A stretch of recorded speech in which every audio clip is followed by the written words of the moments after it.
Mémorandum contre la FILTISAF et les spoliateurs. À son Excellence, Monsieur le Président de la République démocratique du Congo, à Kinshasa. Excellence, Monsieur le Président, l'honneur nous échoit de venir auprès de votre ultime autorité et compétence pour solliciter votre implication dans ces dossiers dont l'objet est en évidence. De prime abord, il s'y de signifier que la jouissance de nos droits sociaux fait l'objet de beaucoup de controverses et confusions, entretenues par certaines personnes mal intentionnées et dont l'objectif est d'ignorer et de bafouer les droits les plus légitimes de 885 travailleurs et leurs dépendants, croupissant dans une misère invraisemblable et indescriptible il y a de cela 3 décennies.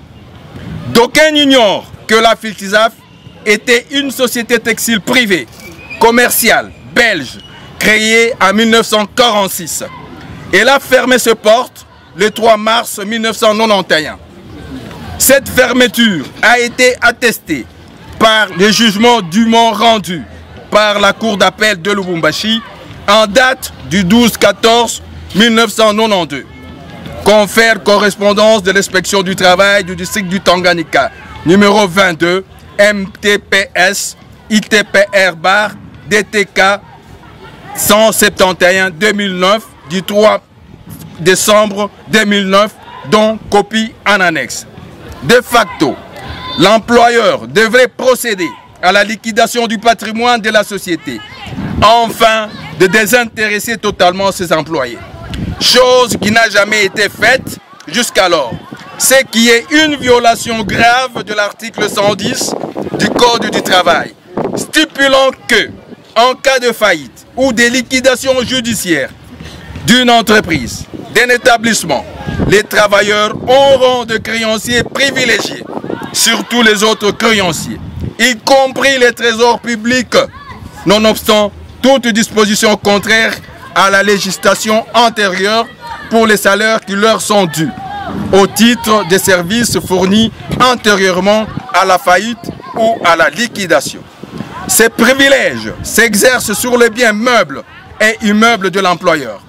Les salaires doivent être payés intégralement avant que les autres créanciers ne revendiquent leur quote-part, aussitôt que les fonds nécessaires se trouvent réunis.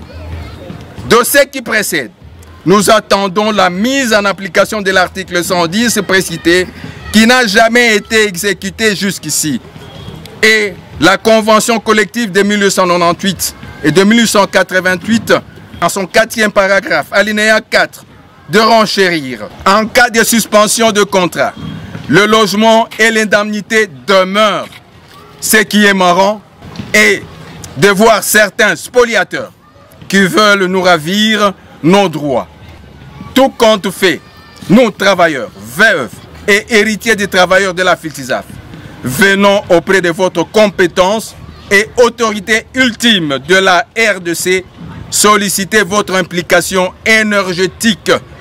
En effet, en tant que garant de la nation, nous vous supplions d'intervenir pour notre bien-être social. Le social d'abord, c'est tout ce qui nous préoccupe. Nous voulons être rétablis dans nos droits et que les spoliateurs se retirent dans ces dossiers. La FILTISAF est une société privée.